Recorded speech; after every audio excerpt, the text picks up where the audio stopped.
to pay for gas in their vehicles to get into work. It puts food on their table. Yesterday I had a controller who talked to me about his 9-year-old, 10-year-old daughter who made the traveling volleyball team. And as many of us know, it's an honor when your child makes the traveling team, but with that comes a cost. You have to pay to be part of that team. And he had to talk to his 9-year-old daughter about her not being able to join that team because he had to preserve and reserve his money because he thought that this day would come, the fact that he wasn't going to get paid for his work as an air traffic controller. It's those stories that are happening throughout our community that are having real impact on these controllers' lives. I've been clear to our air traffic controllers, they need to show up for work. They do really important work for our country and they need to show up. But I'm not going to lie to anybody to not say that they're not feeling the stress. The fact that they are working, and oftentimes they are head of households, they're the only income earners in their homes and they have families, and the fact that they're having a hard time paying their bills. And this is day one. And day two gets harder, day three is harder after that as expenses continue to roll. Many of our controllers can make it without this first paycheck. They've been in the job for 10, 15, 20 years. They plan for days like this. But we have a lot of new controllers who are still in training, that aren't at a high level in income, and they can't handle what's happening to them today. Those are the very people who have now looked for side jobs. You've heard the stories of controllers working at an Uber or a DoorDash, a controller who might go to a food bank to help make ends meet from this point to the point where they're going to get that paycheck. But I'll tell you this, almost every controller can't make it 2 paychecks. They can't make it without 2 paychecks. And so I think the message is clear. And again, I appreciate Nick and the controllers. They've sent a message: open up the government, end the shutdown. Figure out how you guys can negotiate. Have a conversation, but pay us in the interim. Make sure we get paid for the work that we provide to the American people. I'll just note that in the Senate, a bill came up that said, okay, let the shutdown continue, but there's critical staff, critical workforce that come into work every single day, like air traffic controllers. Those workers who are coming to work, let's have a bill that pays them for the work they do. And Democrats said no to that. So I think we're getting to the point of extremism, and it does beg the question for me, again, what are the Democrats fighting for? Let's fight for America. Let's not fight for health care for illegal immigrants and illegal aliens. I think that's a wrong approach. And listen, I spent almost 10 years in Congress. There are political differences. Those political differences are very real. And the way you resolve those differences is not taking hostages. It's actually opening up the government and having a conversation. What can we work out? What compromises can we make? But in shutdowns, there's no room for compromise. And so I think that message has been clear. Controllers and those other critical employees need our government to be open, and they need to be paid. I want to say one other thing, so I'll get a question about this. Oftentimes I'm asked, is the airspace safe? Is it safe to fly? And I would tell you that yes, it's as safe today as it was 2 months ago. It's safe because we have great men and women who run our facilities that if they don't have the right staffing levels, or if there's distractions in towers, they will slow down the landings and departures in different airports across the country. And what that means for the American people is that means more delays, or that means more cancellations. We want you to travel on time. We want your flight to depart when scheduled and land when scheduled. We want that to happen. But the number one priority of the men and women who are with me here, or all men, no women, all men are with me today, but also the women in the towers, is they want you to be safe. And so if we have issues, we will slow it down. We will stop it. And so I don't want anyone to think that it's not safe. It's just that you may not be traveling on the schedule that you anticipated because of this government shutdown. And so, again, I couldn't be more honored to be here, who's become a very good friend, Nick Daniels, the president of NACA. We work very closely together. We don't always see eye to eye on every issue, but there's a lot of issues that we agree on, and we work really well together. And before I give it to Nick, I just want to say one last thing. I'm grateful for our controllers. These are the most remarkable. If you ever go into a tower and listen to the work that they do, the expertise that these men and women have to control our airspace, you would be amazed. We are lucky to have them. We have the safest airspace in the world, not because of the antiquated equipment that we have that runs our system. It's because we have the best air traffic controllers, the best trained, the smartest people in our airspace controlling it. And we're blessed to have them. That kind of work, that kind of dedication, that kind of expertise deserves a paycheck. And with that, I'll turn it over to the NACA president, Nick Daniels. Thank you. I am the president of the National Air Traffic Controllers Association, Nick Daniels. And I proudly stand here, but at the same time, I'm here to tell the story. I normally have prepared remarks for you today, but today isn't a day for prepared remarks. Today is a day to speak on behalf of the men and women. As the Secretary just said, they go in and day out and do the job of unsung heroes. They keep America safe. They keep America moving. But today, an air traffic controller showed up at their facility to see $0 in their paycheck. That air traffic controller just moved hundreds of miles from Oklahoma City after passing a grueling 4 months at Oklahoma City Academy, is at the lowest end of our pay scale, and has shown up to a job that pays them $0. They're trying to move in. They're trying to get set up on just even having a place of being able to put up for rent. And guess what's due in a few days? Rent for everybody. It's not the gas that they have to put in the car, the food that they have to put on the table. It's the stress that they now wear. This job is stressful enough. We go to work day in and day out and make thousands of decisions. We do it 5 days a week. Most of us actually do it 6. 5's hard enough, and we do it 6 and 10 hours a day. And now you add in the fact that we had a partial paycheck already, and we missed a full paycheck today.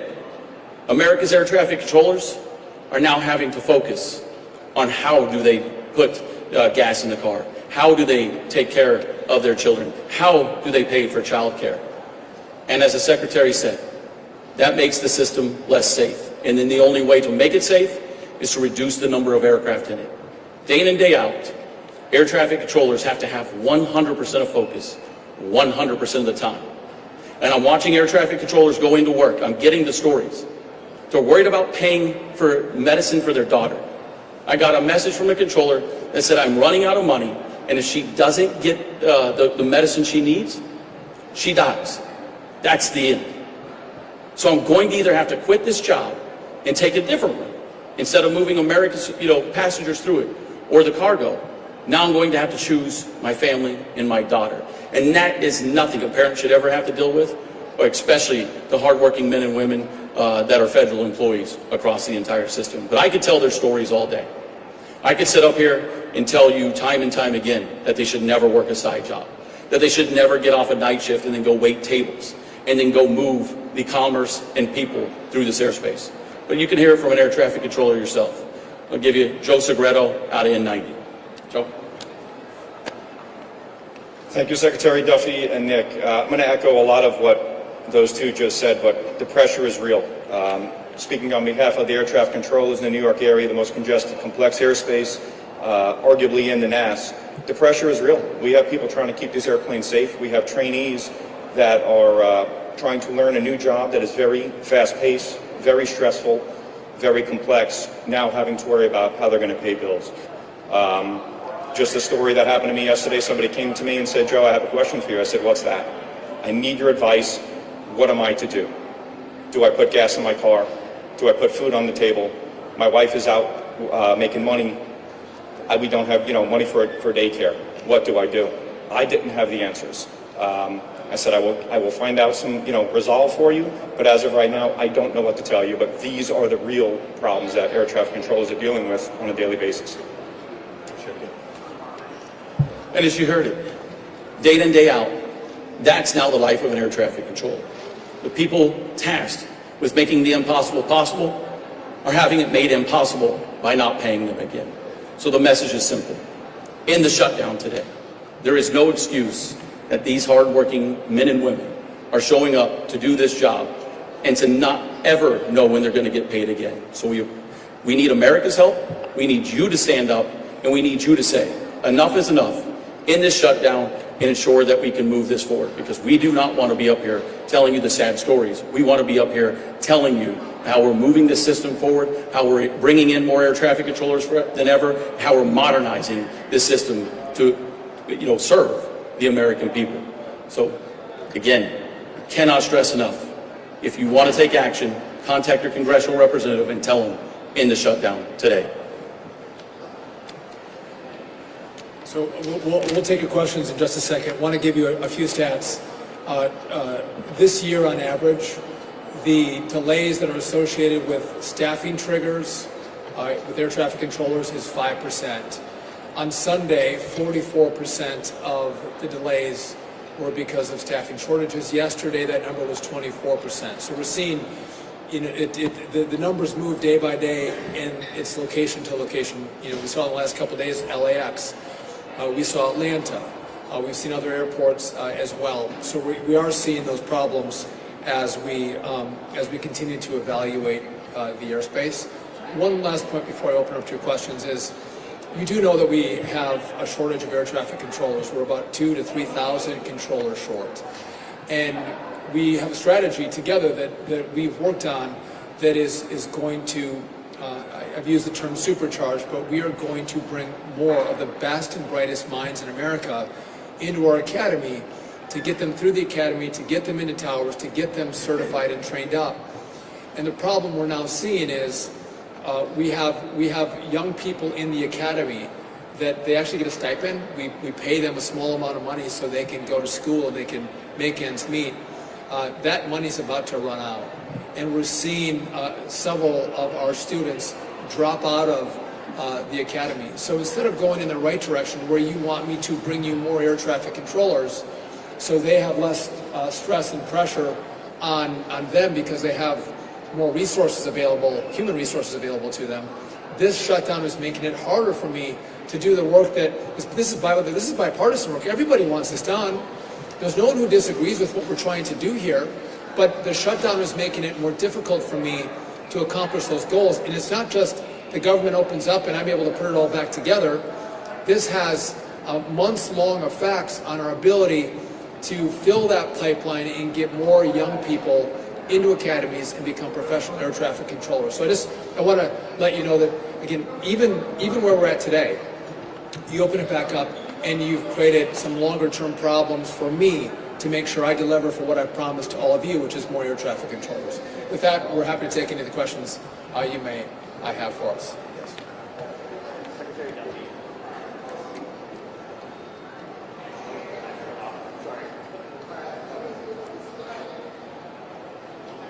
I can just ask the question. Yes.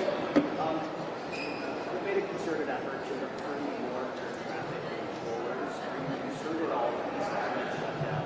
Air traffic controllers working without pay could deter those efforts to recruit people. And what are you telling people who you're trying to recruit?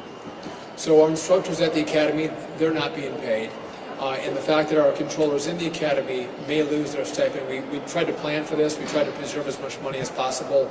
We have about a week left of dollars. But yeah, no, I'm very concerned about what this does for our pipeline.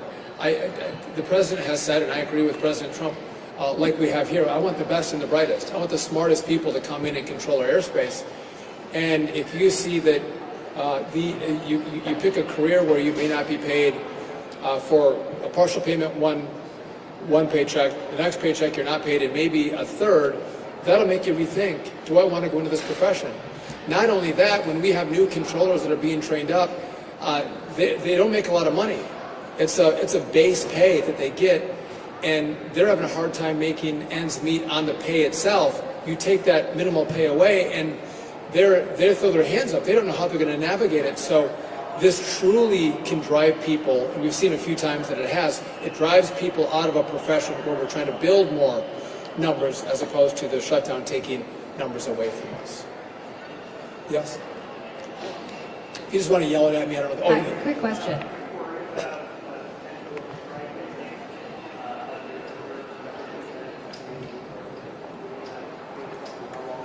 strike?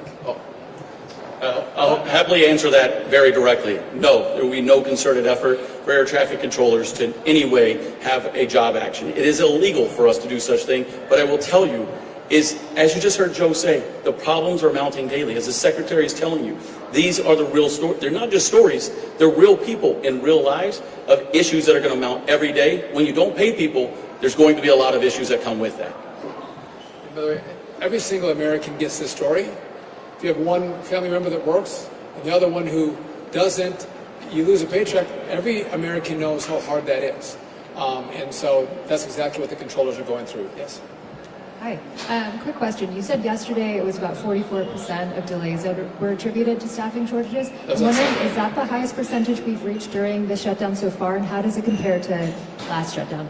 So Sunday was 44.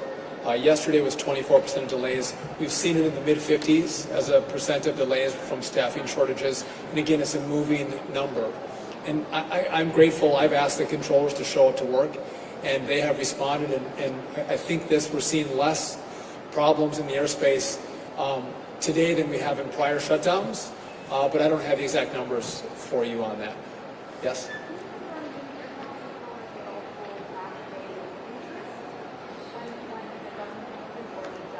So this is a conversation that the Congress will have. Traditionally, they get their back pay not with interest. There'll be probably a debate after the government opens, hopefully sooner rather than later. Those who have come to work will be paid. There's been a conversation. If you've been furloughed for the last 26 days, is there a pay that comes to those who have been furloughed? And I left Congress, so I can't tell you what they're going to do, but that's a debate they'll have. So again, the New York area airports, we have seen staffing shortages, probably more at N90 than in our towers. But yeah, no, we've seen staffing shortages for sure. It's resulted in delays. I wouldn't tell you significant. New York has not been like LA or Atlanta, where we've had more significant delays. Yes?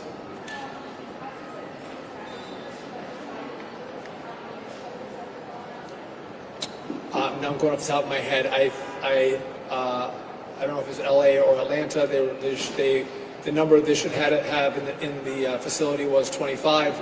11 called in sick. And when that happens, again, we will slow the rates down, and that's where you'll get the delays. We can provide you more information in regard to what the numbers are in each facility. But again, our number one priority is safety, making sure that we don't have any incidents on our runways or in our skies. Anybody else? Yes?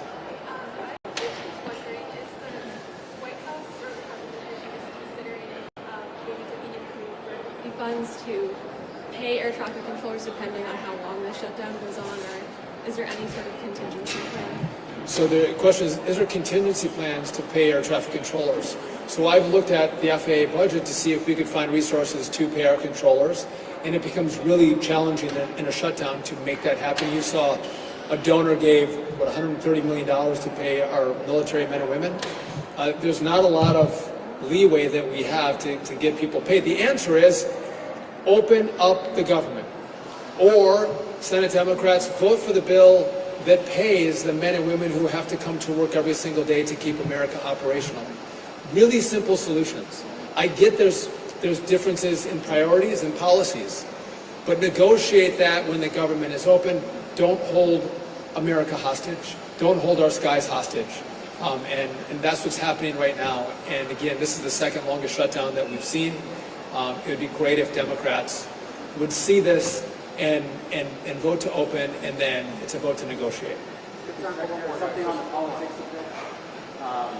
Transportation historically sometimes has been a bipartisan issue. Do you think that with the gateway funding, Second Avenue subway, here air traffic controllers, that it's being pressed upon now in the budget? budget negotiations? So the question is, transportation is traditionally bipartisan. I would say it still is bipartisan. I have great relationships with Democrats in the House and the Senate. I truly do. Talk to them frequently. We work on projects together because infrastructure, transportation, is not partisan. We all use it. Whether you're Democrat, Republican, Independent, far right, far left, this is for America, and that's why we all work together on these issues. You mentioned Gateway and 2nd Avenue, so specifically here to New York, we've telegraphed that we have concerns about how contracts are given for disadvantaged businesses, all in favor of disadvantaged businesses getting a piece of the pie in some of the work that we do. But it's unconstitutional to based solely on race and sex. And so we're in the process of doing a review on those two projects. The problem is our staff has been furloughed. I have one person doing the reviews. I've talked to local senators who've expressed their concerns, and I hear their concerns. But again, this is really easy. Open up the government, let my staff come back in, let's do the reviews, and if there's compliance, we're going to move forward without delay. Yes?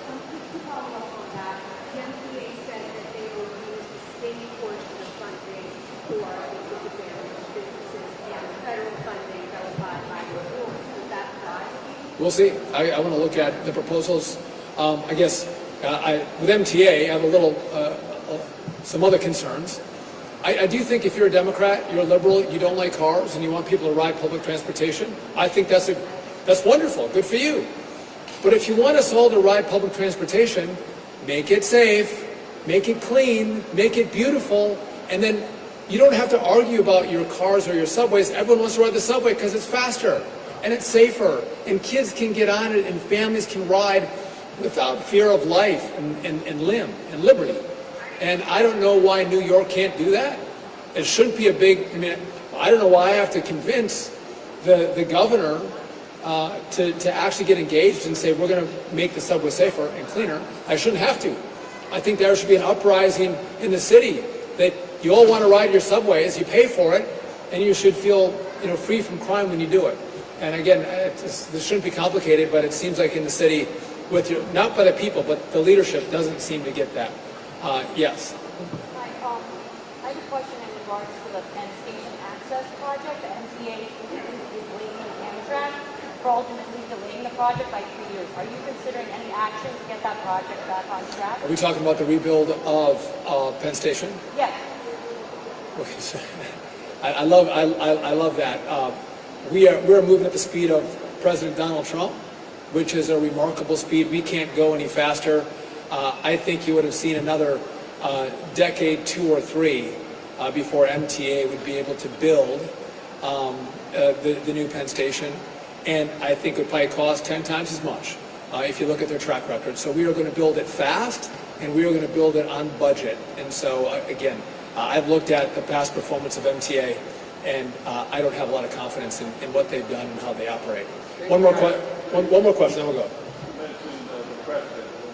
Let's bring him to justice. Have you been in touch with him? He has a lot of power. What's going on behind So the question is, President Trump, he has a lot of power? He does. And you know President Trump very well in this media group. He loves to cut deals. He loves to negotiate. The problem is we have nothing to negotiate with. Republicans offered a clean CR, meaning the funding from September 30th should be the very same as October 1st. No changes, no modifications, no leverage points. It's Democrats who've now said, I want to shut the government down because I want to use this leverage, this shutdown, the pain of these controllers to get what I want. So they're the only ones who put in additional requirements to open the government back up. It's Republicans alone who've said, make it clean.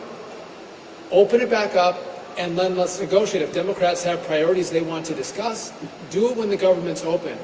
But there's nothing we have to negotiate with because it was a clean CR. And so I don't think you're going to see the president negotiate here because he has nothing to give up because he didn't put anything in the bill. And just, we're talking about air traffic controllers, really important. But SNAP benefits and subsidies for Obamacare all are going to come to a close as we get to the 1st of November.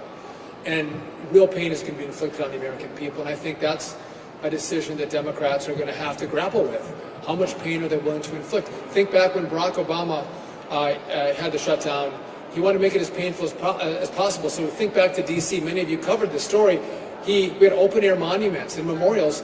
He put gates around the open-air monuments and memorials to make it more painful on a World War II vet or a Vietnam vet that came to see their memorials.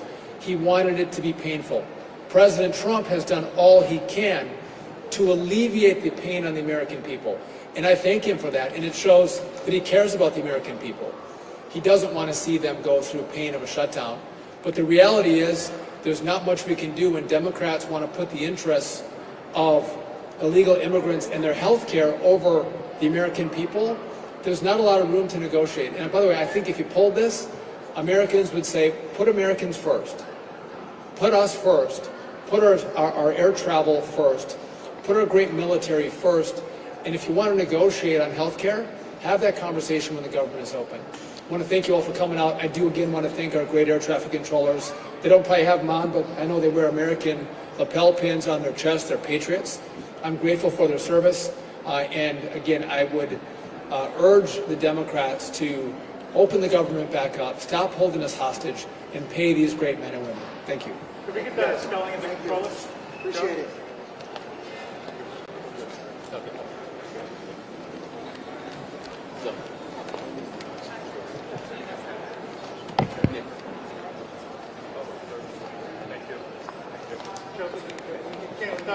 They're going to give it to you. They're going to give it to you. Of the men and women who aren't getting paid today. The men and women who rely on the paychecks from the federal government to support their families, to pay their car payments, to pay their rent, to pay for gas in their vehicles, to get into work. It puts food on their table. Yesterday I had a controller who talked to me about his 9-year-old, 10-year-old daughter who made the traveling volleyball team. And as many of us know, it's an honor when your child makes the traveling team, but with that comes a cost. You have to pay to be part of that team. And he had to talk to his 9-year-old daughter about her not being able to join that team because he had to preserve and reserve his money because he thought that this day would come, the fact that he wasn't going to get paid for his work as an air traffic controller. It's those stories that are happening throughout our community that are having real impact on these controllers' lives. I've been clear to our air traffic controllers, they need to show up for work. They do really important work for our country and they need to show up. But I'm not going to lie to anybody to not say that they're not feeling the stress. The fact that they are working, and oftentimes they are head of households, they're the only income earners in their homes and they have families, and the fact that they're having a hard time paying their bills. And this is day one. And day two gets harder, day three is harder after that as expenses continue to roll. Many of our controllers can make it without this first paycheck. They've been in the job for 10, 15, 20 years. They plan for days like this.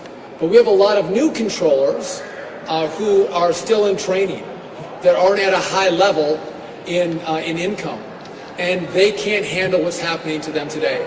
Those are the very people who have now looked for side jobs. You've heard the stories of controllers working at an Uber or a DoorDash, a controller who might go to a food bank to help make ends meet from this point to the point where they're going to get that paycheck.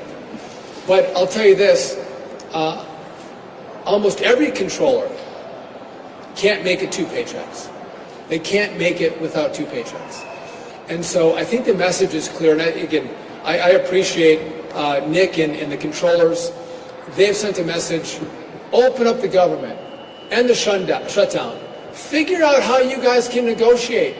Have a conversation, but pay us in the interim. Make sure we get paid for the work that we provide to the American people. I'll just note that in the Senate, a bill came up that said, okay, let the shutdown continue, but there's critical staff, critical workforce that come into work every single day, like air traffic controllers. Those workers who are coming to work, let's have a bill that pays them for the work they do. And Democrats said no to that.